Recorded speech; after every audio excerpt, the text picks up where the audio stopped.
All right, good evening, everybody. Wow, I just arrived 2 days ago to settle in the Bay Area, landing coming in from Paris, so it's really exciting to be here. Thanks a lot, SF New Tech and UBIO, for this fantastic opportunity. So I'm Adrien Schmidt. I'm the CEO and co-founder of a company called Squid Solutions, and we make usage analytics software.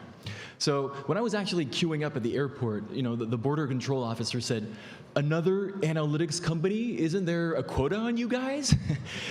So let's talk about the usage part first, okay?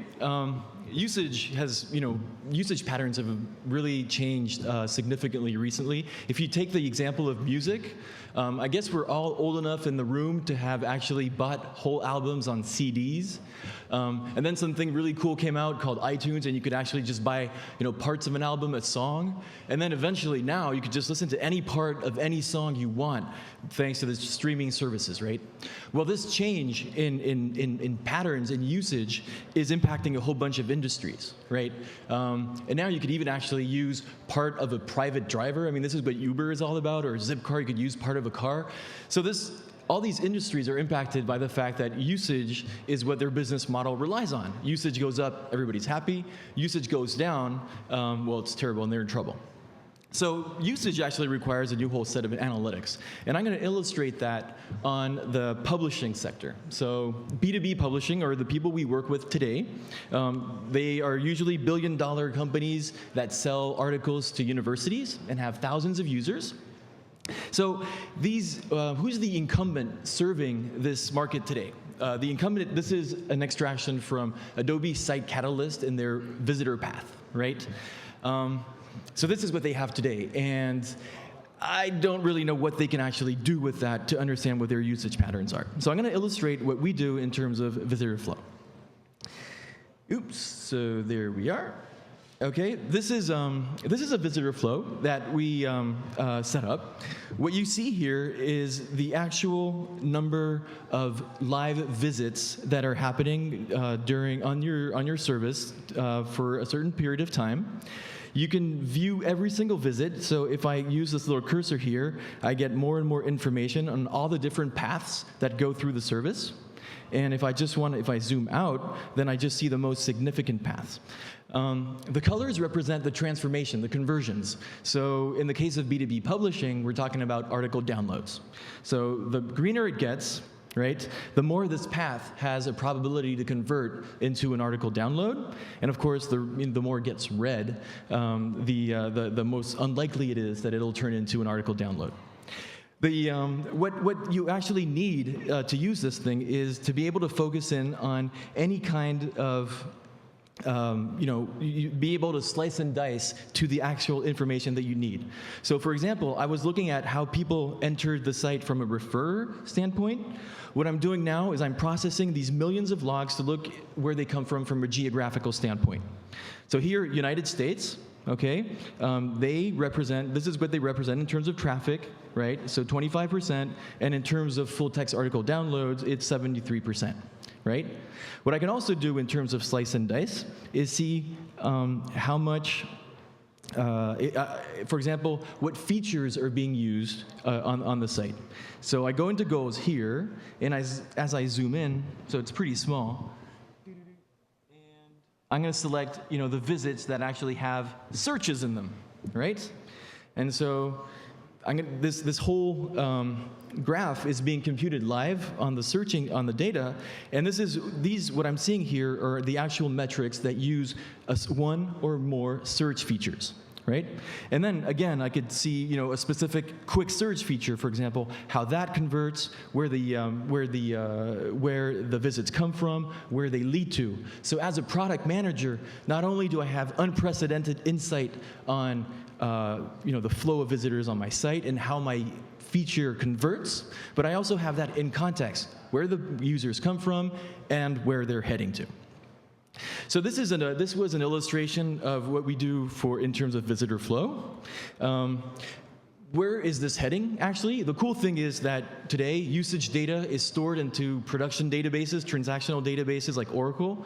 The great thing is that Amazon just came out with a great product called Redshift, and we can actually take everything you have in an Oracle database and pop it up into Redshift in a matter of a couple of hours. So you can set up the kind of analytics that you've just seen immediately in self-service mode. There you go.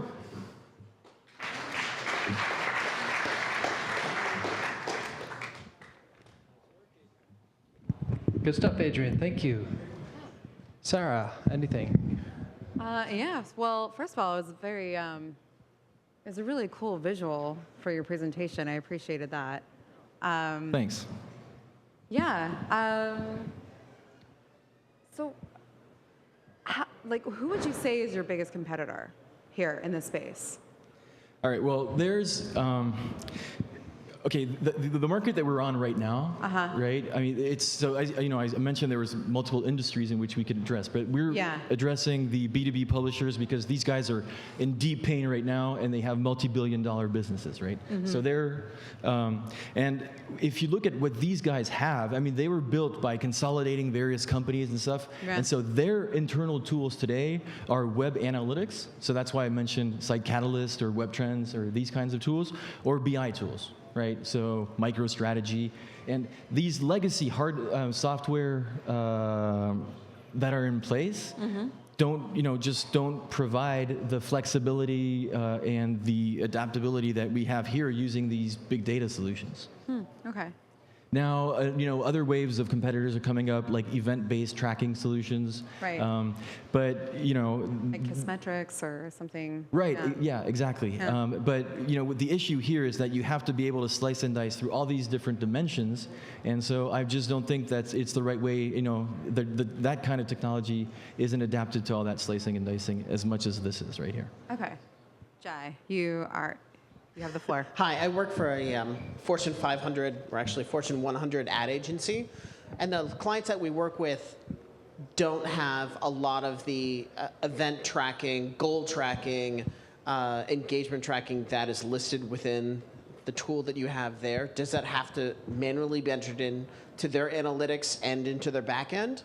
And then the second piece of that, does that take into consideration the webmaster tool of the webmaster tool changes that have been occurring lately with Google and with Bing of not being able to have keyword tracking, event targeting, and also geographical information that's being hidden purposely? Okay, so can I just rephrase your question? I mean, is it specific to the, because we do work as well in the advertising space, but it's all just data. Yeah, it's all just data, but the interesting thing is that it's data that's kept at a very fine level of detail, right? So what we have here, I showed you visits, but it means we also store cookies. Right? And so the kind of data that we get for advertisers that are using this kind of, our tools are actually data coming from real-time bidding platforms or, DoubleClick, DFA, and that actually provides data. It also uses DFA and DFP, you have to set it up manually. So if the advertiser or the client hasn't set up the event and goal tracking in advance, they don't have historical data and they don't have current data. Yeah, so you have to start collecting the data. So they have to set it up manually. So you have to set it up. What you can also do to collect data is put we have a tracker as well, so you could put a pixel into any one of your banners. No way. Never. No. That would never happen. We have clients who do that as a first party cookie. But I think that most of all, the best use case for this thing is when actual production data is stored. If you have a production environment that has a database, and then we just suck that database, pump it into Redshift, into the cloud, and have that on a. Why wouldn't that work?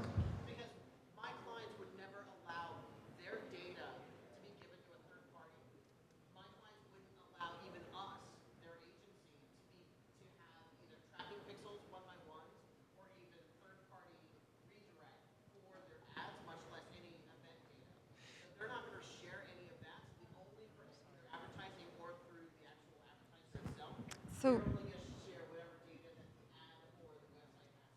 Yeah. okay. So we only have 30 seconds more. Is there anyone else that has a question? In the back? Miles?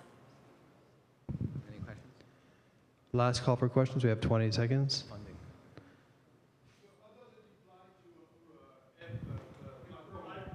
Yeah. Can we get a microphone on this?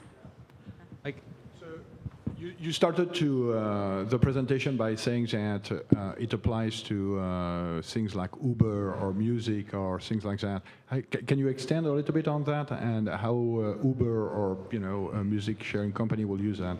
Yeah. Or video actually. Sure. So, I mean, what happens typically in a service like that is it grows very fast.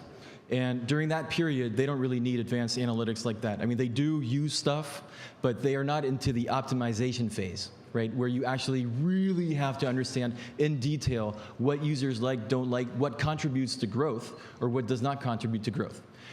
In the publishing sector that we've seen, these people have, they have huge businesses that are stagnating or that are actually decreasing because of open source platforms, peer-to-peer sharing and stuff like that.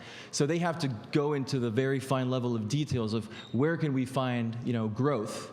And that is completely data-driven. So in the case of Uber or music, I mean, music, the tariff plans today are super simple, right? You sign up to Spotify, it's $10 a month, whatever you consume, whatever you use, and that's a typical market acquisition strategy. But I could bet that going down the road, maybe in a couple of years, 2-3 years from now, when the market's going to be saturated, they're going to have multiple different tariff plans, and all of that will be based on usage and analyzing usage data. Thank you. All right. Looks like we're officially out of time. And I think we're done. All right. Adrien. Thank you. Thank you. Good stuff.